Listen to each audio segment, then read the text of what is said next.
Bismillahirrahmanirrahim. Assalamualaikum warahmatullahi wabarakatuh. Jumpa lagi dengan saya Lolita Sari. Kali ini kita akan bahas tentang modul manajemen rekod aktif yang diterbitkan oleh Universitas Terbuka yang dikarang oleh Desi Pratiwi. Modul ini sangat bermanfaat bagi Anda yang sedang mengelola rekod aktifnya dan juga bagi mahasiswa Universitas Terbuka yang mengambil mata kuliah manajemen rekod aktif. Sebelum kita akan bahas lebih lanjut, kita akan menguraikan apa aja sih isi daripada modul ini. Modul ini terdiri dari 9 modul. Yang pertama adalah tentang konsep dan kontrol arsip, yang kedua tentang prinsip-prinsip pengelolaan arsip, yang ketiga tentang dukungan pengelolaan arsip dinamis, yang keempat tentang penciptaan arsip, dan modul kelima itu tentang kontrol arsip aktif, yang modul keenam tentang sarana temu balik arsip, ketujuh perencanaan emergensi, dan kedelapan pemeliharaan dan penggunaan arsip, dan yang terakhir modul 9 tentang penilaian retensi dan penyusunan arsip. Kita akan membahas pertama yaitu tentang modul pertama yaitu konsep dan kontrol arsip. Di sini akan membahas tentang konsep-konsep arsip. Nah, Desi Pratiwi menjelaskan bahwa penggunaan arsip dalam modul ini dimaksudkan sebagai kata lain dari rekod, yang secara utuh mengambil dari kata bahasa Inggris record. Jadi arsip dinamis atau arsip aktif dalam modul ini dapat juga dikatakan sebagai rekod, selain kata-kata arsip dinamis. Oke, kita lanjut kepada konsep arsip itu apa sih? Arsip pada prinsipnya sebagai dasar untuk melindungi hak asasi manusia, supremasi hukum, serta perlakuan yang adil dan setara untuk warga negara. Jadi arsip ini adalah untuk melindungi kita sebagai warga negara ya, sebagai warga negara sehingga sama di mata hukum dengan melalui arsip. Kemudian warga negara mengharapkan pemerintah mempertahankan bukti dokumen yang andal dan akurat dari semua keputusan dan tindakan yang diberikan pemerintah. Nah, inilah prinsip dasar ya arsip bagi kita sebagai individu di dalam pemerintahan. Kemudian misalnya dengan arsip pemerintah dapat membuktikan bahwa pendapatan negara disalurkan untuk kepentingan masyarakat seperti pendidikan, kesehatan, transportasi, penyediaan bahan pokok. Jadi pemerintah itu atau kita dapat melihat apa sih yang dilakukan pemerintah dengan APBD-nya, dengan pendirian pendidikan, kesehatan dan sebagainya, itu kita bisa melihat melalui arsip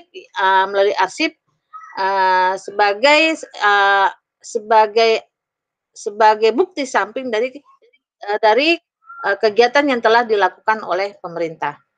Arsip dapat melindungi hak keperdataan rakyat seperti hak kepemilikan tanah, hak kasus hukum. Inilah arsip, konsep dasar arsip yang harus kita pahami bahwa arsip adalah sebetulnya untuk diri kita sendiri, untuk perlindungan diri kita sendiri, dan pemerintah dengan segala upaya penyelamatan terhadap kehidupan masyarakatnya atau rakyatnya itu dapat memperlihatkan melalui arsip-arsip yang diciptanya melalui kegiatan-kegiatan yang telah dilakukannya. Sebenarnya kita juga harus paham apa itu arsip ya. Kalau kita mengacu kepada Undang-Undang Nomor 43 Tahun 2009, maka arsip adalah rekaman kegiatan atau peristiwa dalam berbagai bentuk dan media sesuai dengan perkembangan teknologi informasi dan komunikasi yang dibuat dan diterima oleh lembaga negara, pemerintahan daerah, lembaga pendidikan, perusahaan, organisasi politik, organisasi kemasyarakatan, dan perseorangan dalam pelaksanaan kehidupan bermasyarakat, berbangsa, dan bernegara. Saya yakin ini, apa ya, ini sudah jelas ya bahwa pokoknya intinya adalah arsip adalah rekaman ya, rekaman kegiatan ya atau peristiwa yang dilakukan oleh lembaga pendidikan, perusahaan, organisasi politik, ormas, dan diri kita sendiri. Itu akan merupakan rekaman-rekaman kegiatan. Bisa melalui berbagai bentuk, bisa melalui, kertas, bisa melalui, apa ya, bisa melalui, sudah berbentuk alih media misalnya dalam bentuk, CD atau mungkin, bisa juga macam misalnya e-letter dan sebagainya. Pokoknya intinya dengan adanya perkembangan teknologi dan terciptanya suatu arsip, maka itulah bentuk arsip itu sendiri, dari hasil kegiatan yang telah dilakukan. Dan sedangkan menurut arsip, menurut ISO 15489 1 itu mendefinisikan bahwa arsip sebagai rekod, yakni informasi yang dibuat, diterima, dan dipelihara sebagai bukti dan informasi oleh organisasi atau perorangan dalam melaksanakan kewajiban hukum atau dalam transaksi bisnis. Jadi kalau arsip menurut ISO itu adalah rekod informasi yang dibuat. Jadi diterima dan dipelihara sebagai bukti dan informasi oleh organisasi. Jadi agak sesuai yang dinyatakan oleh Desi bahwa dalam modul ini juga kita selain istilah yang digunakan adalah arsip dinamis, tetapi juga kita menggunakan istilah rekod. Rekod itu dalam bahasa yang lebih familiar adalah arsip dinamis. Sedangkan J. Kennedy dan Carrie Skender itu mendefinisikan arsip atau rekod adalah rekaman informasi dalam bentuk apapun, termasuk data dalam sistem komputer yang dibuat, diterima, dan dipelihara oleh organisasi atau perorangan dalam transaksi bisnis atau pelaksanaan urusan dan dipelihara sebagai bukti transaksi. Hampir sama ya yang dinyatakan dalam undang-undang, ada yang dinyatakan oleh ISO, begitupun yang dinyatakan oleh J. Kennedy ya. Artinya adalah apa? Artinya arsip adalah rekod. Arsip sama dengan rekod, arsip sama dengan rekod adalah bentuk rekaman informasi ya, rekaman informasi dalam bentuk apapun. Kemudian ini Desi juga dalam modulnya menjelaskan bahwa arsip ada dalam berbagai format fisik seperti dokumen kertas, berkas register, peta, foto, mikrofilm, dan data dalam format elektronik. Ini adalah arsip dinamis atau bisa sebut juga dengan rekod. Desi Pratiwi itu juga menjelaskan dalam modulnya ada 2 istilah dalam arsip, yaitu arsip dinamis atau bukan istilah ya, fungsi arsip dinamis dan arsip statis. Arsip statis menurut J. Kennedy dan Harry Seconder adalah arsip dinamis yang memiliki nilai guna berkelanjutan. Ya, arsip statis, saya ulangi lagi, adalah arsip dinamis yang dinilai memiliki nilai guna berkelanjutan. Nah, itu arsip statis. Ya, ketika misalnya arsip dinamis itu memiliki nilai guna berkelanjutan, dijadikan sejarah dan sebagainya, dijadikan penelitian, maka itu disebut sebagai arsip statis. Kemudian ini sesuai juga nih yang dikemukakan oleh undang-undang. Kenapa kita harus juga mengacu kepada undang-undang? Karena selain teori kita juga harus tahu arsip berdasarkan keindonesiaan itu seperti apa sih? Nah, makanya kita harus mengacu kepada undang-undang. Menurut Undang-Undang Nomor 43 Tahun 2009 Pasal 1 Nomor 7 bahwa arsip yang dihasilkan oleh pencipta arsip karena memiliki nilai guna kesejarahan telah habis retensinya dan keterangan dipermanenkan yang telah diverifikasi baik secara langsung maupun tidak langsung oleh ANRI atau lembaga kearsipan. Jadi sini jelas ya bahwa ada perbedaan antara arsip dinamis dengan arsip statis. Arsip arsip statis itu adalah kelanjutan daripada arsip dinamis yang memiliki nilai guna. Jadi setelah arsip itu dinamis, kemudian dinilai dan menjadikan memiliki nilai guna, maka itu menjadi arsip statis, dan kemudian dilanjutkan oleh undang-undang diperjelas kembali bahwa arsip statis ini memiliki nilai guna kesejarahan dan telah habis masa retensinya. Apa itu telah habis masa retensinya? Artinya tidak arsip statis ini yang bernilai sejarah ini tidak boleh dimusnahkan. Kemudian ini diperjelas kembali bahwa apa itu sebenarnya sih arsip dinamis. Ini salah ya, ini saya agak keliru nih ya. Saya hapus. Ya, arsip dinamis menurut undang-undang adalah arsip yang digunakan secara langsung dalam kegiatan penciptaan arsip dan disimpan dalam jangka waktu tertentu. Dan arsip ini dibagi menjadi dua, arsip aktif dan arsip inaktif. Arsip aktif adalah arsip yang frekuensi penggunaan tinggi dan atau terus-menerus, dan arsip inaktif adalah arsip yang frekuensi penggunaannya telah menurun. Jadi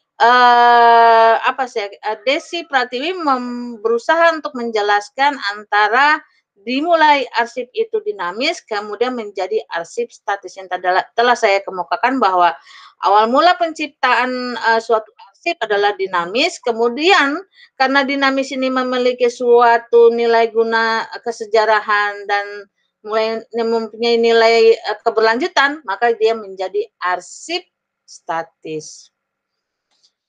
Nanti kita akan lebih lanjut nanti membahas ya, gimana kok bisa ya menjadi arsip dinamis, kemudian menjadi arsip statis dan sebagainya.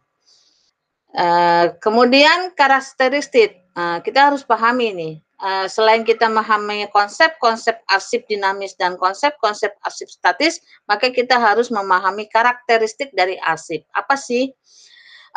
Desi Pratiwi itu ada ada empat pendapat yang menjabarkan tentang karakteristik arsip. Apa sih karakteristik arsip itu?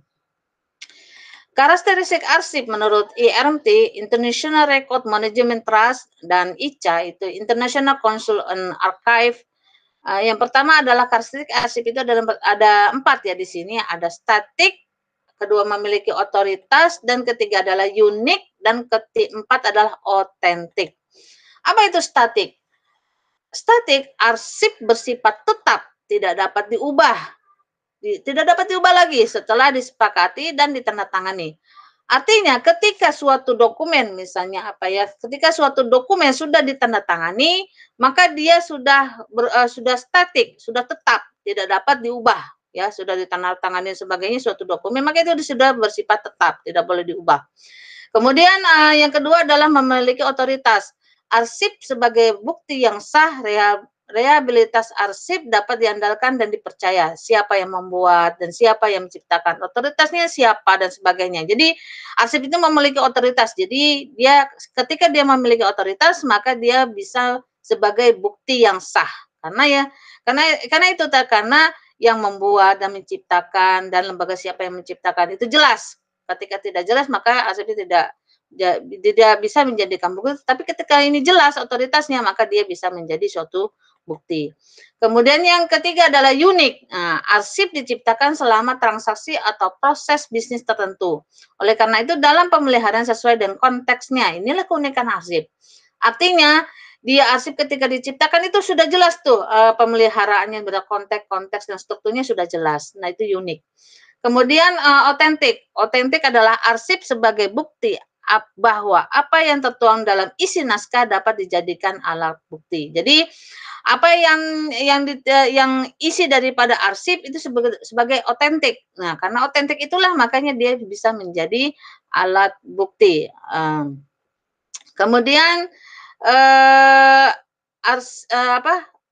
karakteristik arsip menurut ISO ya. Kenapa harus ISO 15481 ya, karena memang ISO 15481 itu tentang record management, tentang pengelolaan arsip, pengelolaan rekod ya. Saya kadang-kadang suka keliru antara arsip dengan rekod. Cuman artinya di sini adalah ketika saya bicara rekod, maka itu arsip dinamis, ketika saya hanya menyebut arsip, maka sebetulnya itu adalah arsip statis. Oke, supaya Anda jangan bingung, maka saya akan menyebut, rekod sebenarnya ya. Ya, oke.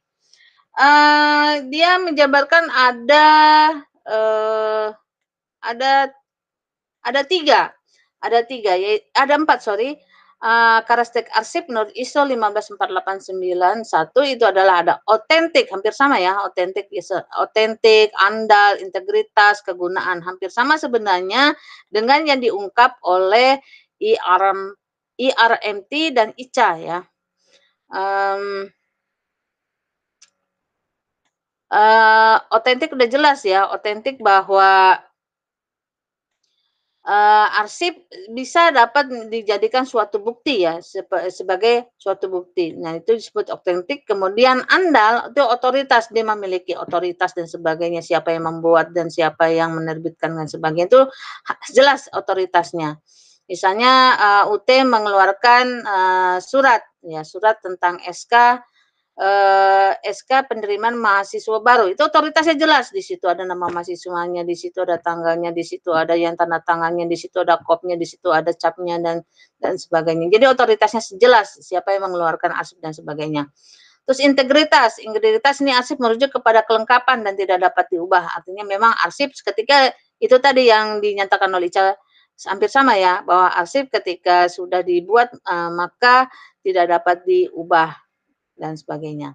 Kemudian kegunaan, arsip yang digunakan adalah arsip yang ditempatkan, ditemukan kembali dan dihadirkan dan diinterpretasikan. Isi yang ada dalam arsip harus memahami transaksi yang dibuat dan digunakan dan berhubungan dengan fungsi bisnis yang lebih luas. Jadi kegunaan arsip ini jelas ya, jelas dan juga selain kegunaannya, dia juga penempatan temu balik lokasi penyimpanannya, penyelamatannya, temu baliknya sudah jelas. Nah ini ya kegunaan dari salah satu ciri karakteristik arsip, ya ini ya kegunaan. Kemudian, ternyata di dalam undang-undang juga tercantum ya, karakteristik arsip itu hampir sama dengan yang diungkap oleh IRMT, ICA, kemudian ISO ya. Hampir sama bahwa, karakteristik arsip menurut Undang-Undang Nomor 43 Tahun 2009 tentang arsipan bahwa ada 3 nih ya, otentik ya, andal, dapat dipercaya ya, andal itu utuh, integritas gitu ya. Nah, cuman ditambahkan di dalam undang-undang bahwa dalam integritas ini, arsip menjaga kelengkapan arsip dari upaya pengurangan, penambahan, dan pengubahan informasi maupun fisiknya dapat mengganggu keotentikan dan keterpercayaan arsip. Nah, artinya bahwa kita harus memahami dari sekian, pengertian-pengertian atau penjabaran tentang karakteristik arsip, itu sebenarnya ada 4 ya, dari uraian di atas itu bahwa karakteristik arsip itu harus otentik ya, harus otentik sebagai alat bukti, kemudian andal otoritasnya, jelas gitu otoritasnya dan integrasi, bahwa arsip itu merupakan suatu kesatuan yang utuh ya, lengkap, dan kemudian kegunaannya juga jelas ya, dan dapat kembalikan dengan, cepat dan benar. Mungkin itu yang dapat saya uraikan, inti dari modul ini bahwa kita harus memahami, konsep arsip. Saya ulangi lagi bahwa konsep arsip itu, merupakan suatu rekaman ya, intinya rekaman kegiatan yang dihasilkan oleh lembaga, baik itu pemerintah, swasta, perusahaan, sekolah, perguruan tinggi, perusahaan dan sebagainya.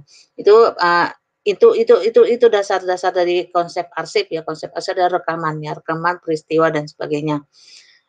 Kemudian dalam modul ini, selain ada kata-kata arsip dinamis juga akan ketemu tentang kata-kata tentang istilah-istilah rekod. Nanti, kita akan lebih lanjut, di modul selanjutnya, untuk menguraikan, konsep arsip, prinsip-prinsip dan sebagainya. Mungkin itu yang dapat eee, saya ungkapkan, nanti kita akan berlanjut kepada modul selanjutnya, bila ada kata yang salah, eee, mohon maaf dan kita mungkin nanti bisa diskusi. Terima kasih. Assalamualaikum warahmatullahi wabarakatuh.